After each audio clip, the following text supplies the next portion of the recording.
आता हे पाणी पवित्र झालं पाहिजे, शुद्ध झालं पाहिजे, त्याच्याकरता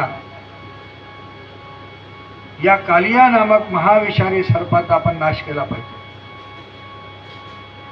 एवढा करता भगवान कृष्ण परमात्म्याने काय केलं, वस्त्रानं आपली कंबर बांधली.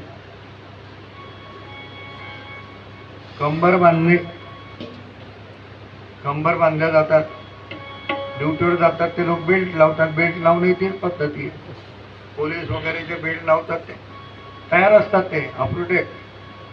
महाराज कीर्तनाला आले की काय करतात, कंबर बांधता. काही काही माणसांचं कशा करता बांधताय,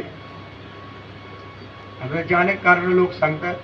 पण कंबर बांधण्याच्या पाठीमागची काही गोष्ट नाही, ही एक परंपरेने चालत आलेली पद्धती आहे. आणि दुसरी महत्वाची गोष्ट अशी आहे की कंबर बांधण्याचा अर्थ होतो तयार होणे, सज्जय तयार होणे, सज्ज होणे काम करतात.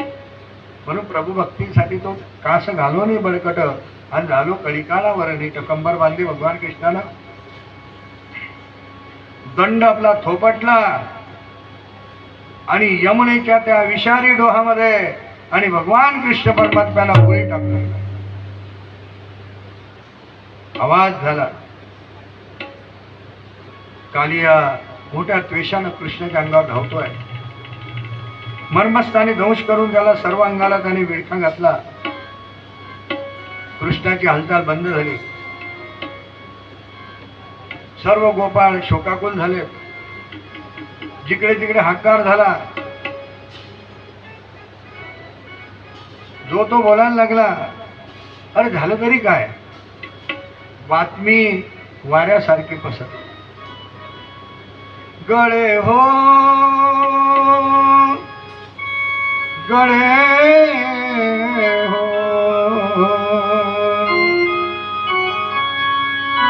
गळे हो गळे हो कृष्ण गळी आपुला यमुना डोही बुडाला बुडाला यमुना डोही बुडाला बुडाला यमुना डोही बुडाला यमुना डोही बुडाला बुडाला यमुना डोही बुडाला बुडाला यमुना डोही बुडाला. गड़े हो गड़े हो गड़े हो गड़े हो कृष्ण गड़े आपुला गड़े हो यमुना डोही बुडाला बुडाला यमुना डोही बुडाला बुडाला यमुना डोही बुडाला. पण झालं तरी काय, काय गेला तो कृष्ण तिकडे, कशा करता उडी मारली. त्यांनी सांगितलं काही नाही हो, हे सर्व गोपाळ खेळत खेळत गेले आणि खेळत असताना त्यांचा जो चेंडू होता तो चेंडू त्या यमुनेच्या पाण्यामध्ये. काही वेगळे वेगळे कारण सांगितले.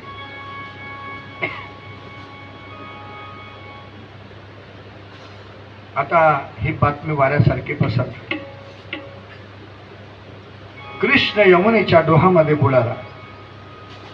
गोकुळात बातमी जाता बरोबर नंद राजा, यशोदा मैया, सर्व गोकुळवासी लोक धावत सुटले.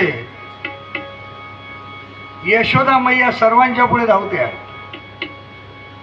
केस मोकळे गेले नाही, छाती बळवते, कृष्णा कृष्णा कृष्णा अशी धावते.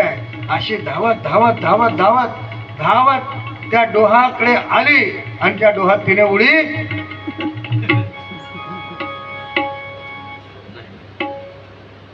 सांगा ना.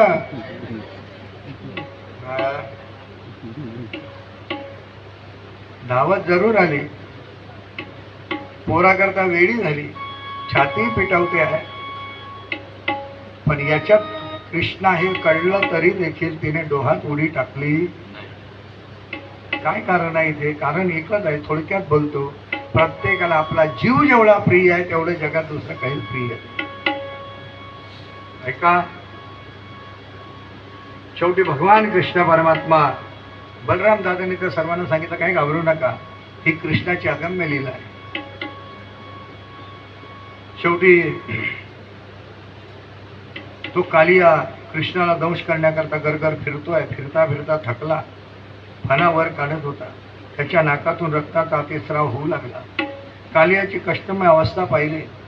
त्याच्या स्त्रिया आपल्या पतीच्या अपराधाची क्षमा करतात. कृष्णाजवळ विनंती केली आणि भगवान कृष्णाने त्याला सांगितलं की कालिया, आता एक काम कर, तू या डोहात राहू नको, आपल्या सर्व परिवाराला घे आणि रमणक द्वीपामध्ये जा.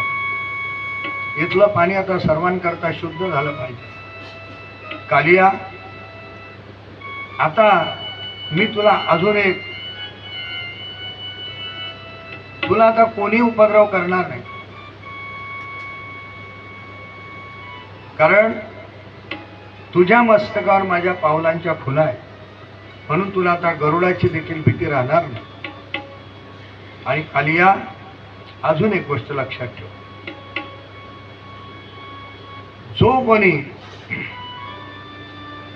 भक्ती पुरस्कार नित्य सकाळ आणि संध्याकाळ मी तुला जे अनुशासन केलं या कथेचं स्मरण करेल, म्हणजे कालिया मर्दन या कथेचं आपण असं स्मरण करायचं आहे.